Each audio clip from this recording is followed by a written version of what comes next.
கடைக்கண்டன் கடலடியே காப்பு கொண்டிருந்த கணம்புல்ல நம்பிக்கும் அடியேன் என்கிறது திருத்தொண்ட தொகை.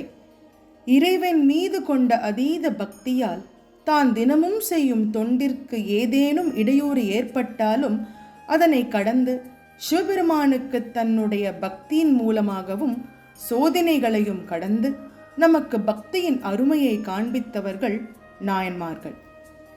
அவர்களில் சிவபெருமானுக்கு விளக்கேற்றுவதற்கு தன்னுடைய தலைமுடியை திரியாக்கி விளக்கேற்றி தான் வைத்திருந்த பக்தியை சிவபெருமானுக்கு அர்ப்பணித்தவர் கணம்புல்ல நாயனார். கணம்புல்ல நாயனார் வேலூரில் பிறந்தவர். மெய்ப்பொருள் என்பது சிவபெருமானின் திருவடிதான் என்னும் கொள்கையோடு வாழ்ந்தவர். சிறு வயதிலிருந்தே சிவபக்தியோடு வளர்ந்தவர். தினமும் சிவாலயத்தில் விளக்கேற்றுவது என்பது கணம்புல்லர் பின்பற்றி வந்தார். இறைவன் தன்னுடைய பக்தனை சோதிக்க எண்ணி அவருக்கு வறுமையினை தந்தார். எதனை செய்தாவது இறைவனுக்கு தான் செய்யும் தொண்டினை செய்தே தீர வேண்டும் என எண்ணி வறுமை இருந்தாலும் தன் வீட்டில் இருக்கும் பொருட்களை விற்று விளக்கேற்றி வந்தார். வீட்டில் உள்ள அனைத்து பொருட்களையும் விற்க ஏதும் இல்லாத போது கணம்புல் என்னும் புல்லை விற்று விளக்கேற்றி வந்தார்.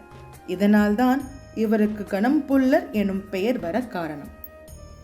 அப்படியே கணம்புல்லை விற்று வர ஒரு சமயம் அதுவும் விற்காமல் போக புல்லையே கொண்டு சுவாமிக்கு விளக்கேற்றி வந்தார். புல்லை கொண்டு விளக்கேற்றினால் அது எத்தனை நேரம் வரை தாங்கும்? இதனால் மிகவும் நொந்து மெலிந்து போனார் கணம்புல்லர். அடுத்த நொடியே தனது திருமுடியினால் விளக்கேற்றினார். இனியும் தன்னுடைய பக்தனை சோதிக்க கூடாது என்று எண்ணி சிவபெருமான் கணம்புல்லரை அருளினார். கணம்புல்ல நாயனார் விளக்கேற்றும் தொண்டினை நமக்கு வலியுறுத்தி இருக்கிறார். நாமும் இதனை பின்பற்றி சிவபெருமானின் அருளை பெறுவோம். நமசிவாய. தென்னாட்டுடைய சிவனே போற்றி, எந்நாட்டவர்க்கும் இறைவா போற்றி.